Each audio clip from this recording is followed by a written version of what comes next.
Boxing Ego here. If you like this video, make sure you hit the like button and also subscribe to the channel and hit the bell icon on the top of your screen to get notified when the latest new content drops. 1. Vanes Martirosyan was rejected as a possible foe for Gennady Golovkin. Stay tuned. What up, Fight World? It's your boy Ego, and I'm back with some more boxing. Make sure you smash the like button. Also, subscribe to the channel for the latest and greatest in boxing. If you want to become part of the gang notification gang, please hit the bell icon. Shout out to the Super Chat channel donations, the Venmo donations, and the Patreon family. We working. Now, shout out to Lance Pugmire, Los Angeles Times. He tweeted, yes, Glendale's Vanes Martirosyan was presented to California as a possible opponent for Gennady Golovkin, but he was rejected in a conference call by the IBF, WBC, and the WBA this morning. Listen, Golovkin should just leave the May 5th date. Canelo already messed up that particular date. They're talking about moving the fight from Vegas to the StubHub Center. That shows you that they're not confident in Golovkin's ability to sell with a subpar opponent in Vegas or just anybody. And it also shows that since they're talking about taking it from HBO pay-per-view to a regular HBO night, shows that his star power without a major dance partner is in question. You can't just put him in there with certain guys and expect great numbers. And I think HBO and K2, Tom Loeffler, realizes it. Now, last time I checked, Vanes Martirosyan was a 154-pounder. Why is Golovkin trying to fight 154-pounders? And it's a convenient. I get it. Canelo messed up everything with failing 2 drug tests. It's unfortunate. I feel bad for that reason. But Golovkin and team opened his mouth and outcasted and lambasted Canelo, said he's a cheater, he's been dirty, even in the first fight. Drew a lot of attention to the situation. Nevada State Athletic Commission reacted, and Canelo's likely going to get punished and suspended, which, if you didn't want that, then maybe you should have kept your opinions to yourself, but you brought the spotlight and the magnifying glass to Canelo being dirty by calling him dirty on an ESPN interview. Now, it looks like they're scrambling. They had a random Mexican fighter from Tijuana, Jaime Munguia. Nevada State Athletic Commission was like, this guy doesn't have nowhere near the experience. He came up from 140 pounds, 147. Now you're trying to fight him at middleweight. We're not going to do that. He's only 21 years old. We're not going to sanction this. It got rejected.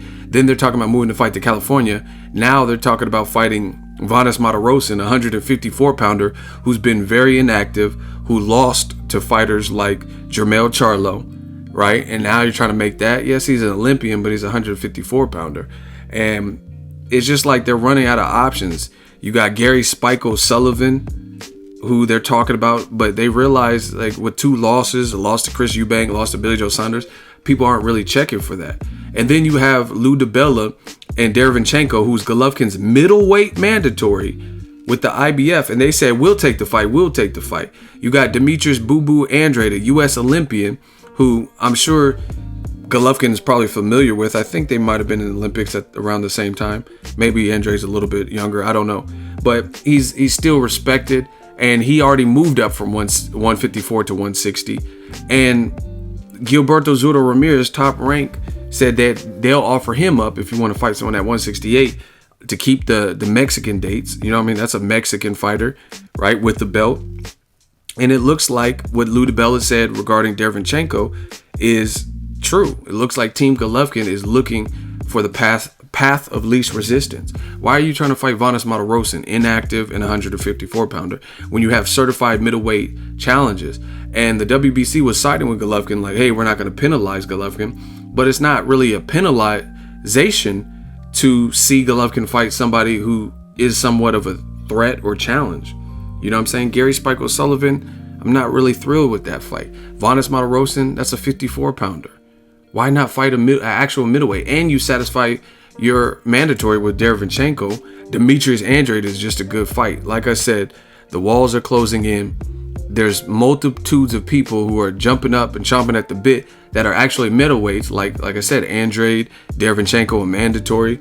And doesn't look like Team Golovkin is interested in making those fights. Then you got a guy at 168 like Zurdo. His promoter says, we'll be ready. We'll fight him. He doesn't want to fight at 168, but you're looking down.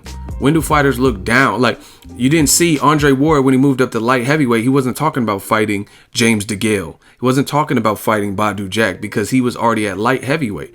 Most guys don't really look down, but it seems like Golovkin is looking down, looking at the Kell Brook. Oh, things aren't working with Chris Eubank, and that fight fell apart. Let me look for Kell Brook.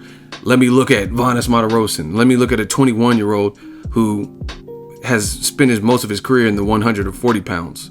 You know what I mean? 40 to 47 or whatever. Catch weights. Not at middleweight. Walls are closing in on Gennady Golovkin. To me, I think what happens is, in lieu of Canelo messing this up with his failed drug test, they're trying to keep Golovkin in the least dangerous fight because they know that they can still rematch Canelo. So they don't want to have anyone play spoiler, or even if Golovkin gets past like an Andrade, if he gets past him in a way like Daniel Jacobs that's controversial, then that hurts Golovkin's stock. So same thing with Derevyanchenko or Zordo Ramirez. Even if he were to beat those guys, there's a chance he could lose those fights. But even if he were to beat them, then they could at least play spoiler in the sense of he doesn't look as great as he normally does. You know what I mean? I.e. Anthony Joshua versus Joseph Parker. Joseph Parker lost the fight, but at the same time, it wasn't Joshua's cleanest, best work. So to me, that's what this is about.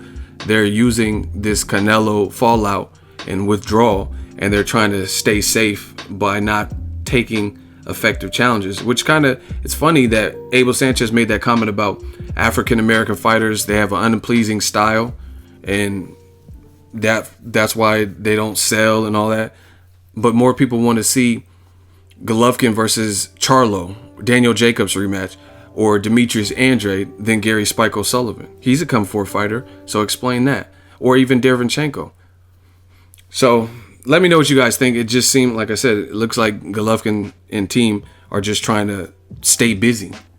Make sure you smash the like button as always. Hate, comment, and subscribe. Till next video is Ego signing off. So if you enjoyed this video and want more content like this on the channel, you can show your appreciation by going to the PayPal donate button or the YouTube support button. And you can donate any amount that you feel is equivalent to the value of this video. Much more to come. Thank you guys for your support.